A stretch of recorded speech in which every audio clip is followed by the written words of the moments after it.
Okay, so I'm going to make this the last session on this particular project, but if you wanted to carry it on, you're very welcome to. So the idea of this one, which we started a couple of weeks ago, was bits of fruit or vegetables, but kind of cutting sections through some of them.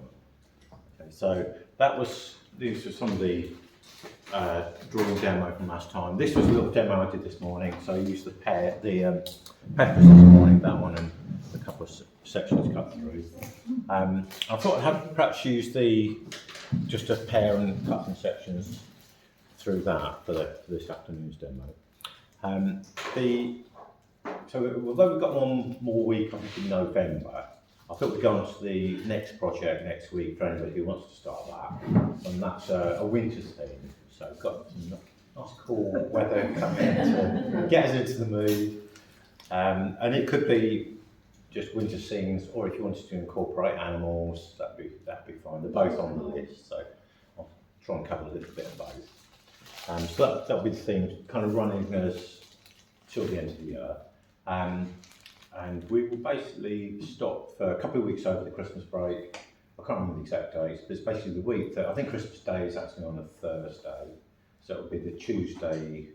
We won't run that week, and the one with the New Year week as well. So it'll be 2 weeks close. I'll write the days down. Okay, so as I say, that was this morning. So I've always liked these, like just sections through bits of fruit.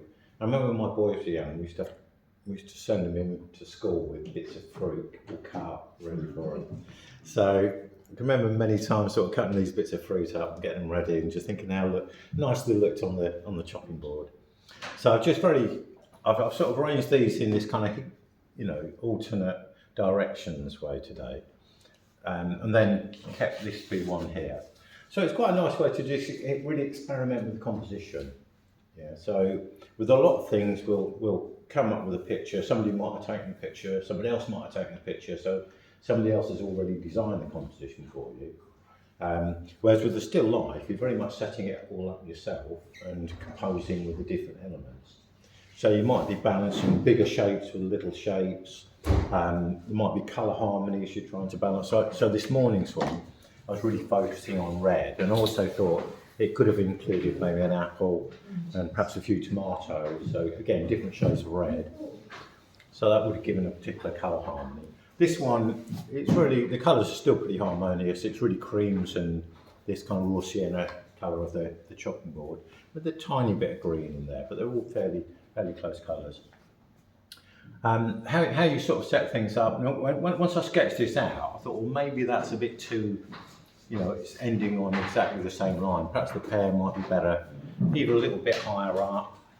I could perhaps pop it there, or even just drop it further down. So it is something you can experiment with. And this will be something I'll definitely be returning to in the new year, some sort of still life setups where you're getting a chance to do some designing for yourself. So in terms of painting, it's very much the way I would normally paint. So I've just got a couple of brushes here and a bit of fresh tissue. I usually try and get a little bit of background in first. This particular colour of the chopping board is very much variations of raw sienna. So I'll just do a little section here. So you've got this kind of rich, sort of earthy yellowy brown colour. So I'll use that and basically just cutting around the shapes. It's nice to work with a pastel pencil because I can very easily rub bits out, wash bits out with a, if I decide to bring that down, I can just wash the areas away that I don't want. It's much easier to erase than a normal pencil. So yeah, let's just carry on, get a little bit. And there's actually quite a lot of light. I won't paint it all, but just do a little section around these two bits of pear here.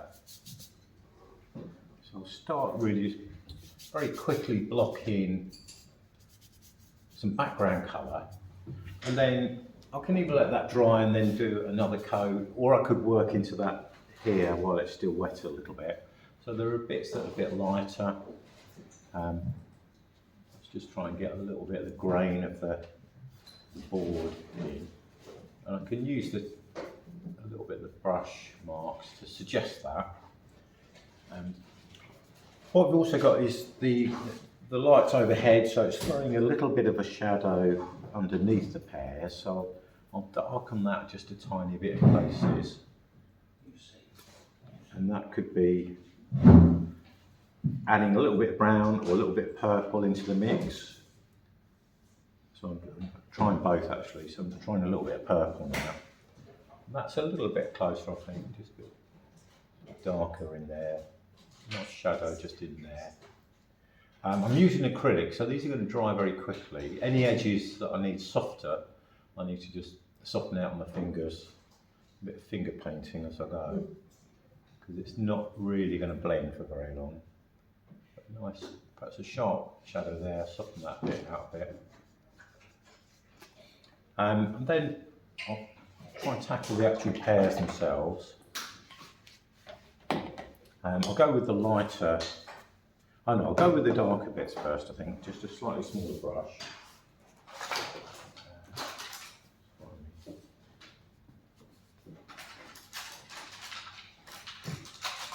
A slightly sharper brush.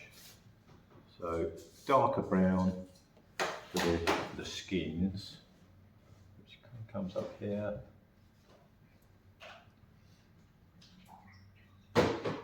And that starts to blend into the shadow. A little bit more orange added to that.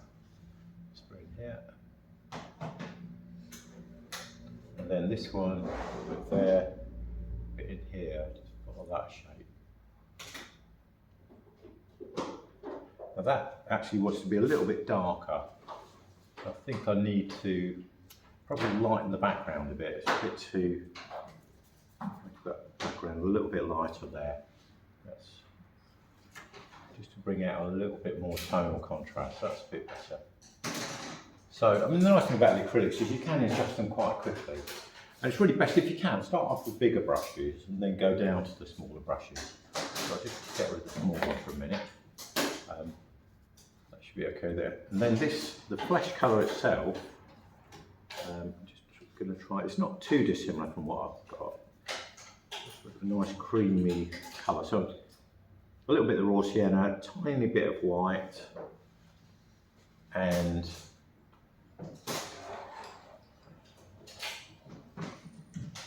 yeah, I think that's quite a good colour. And where the two pairs meet, I'm just going to paint through that section and just make that one shape like that.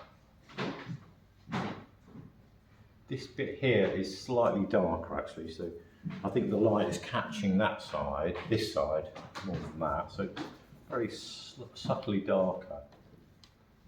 And that's that. And we'll go back to the smaller brush, so it's a nice long flat brush, and just pop a few details in. So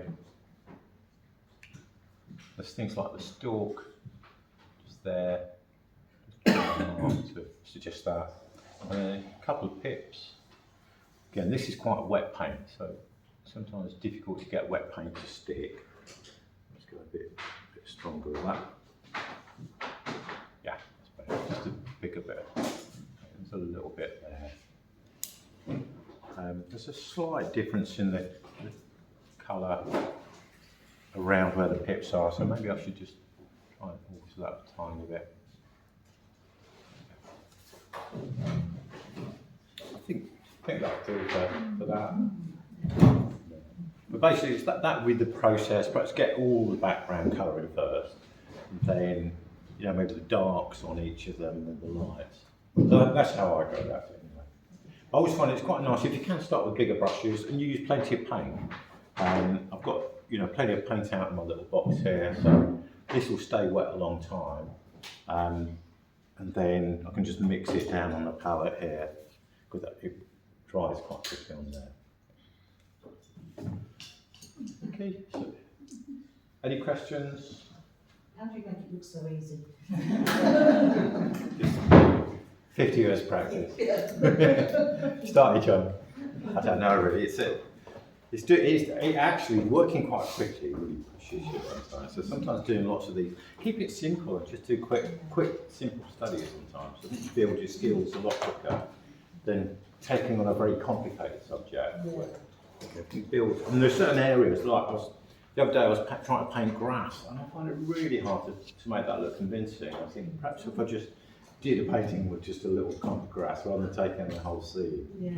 But sometimes just trying to pare it down, break it down into simpler areas. Make studies. Yeah, make little tiny studies, little tiny painting, build your skills that way. I think next year, I mean, I'm trying to work out the sort of scheme for next year. I'm trying to think of how I can incorporate little exercises that maybe, take 20 minutes, but hopefully will push you on a little bit.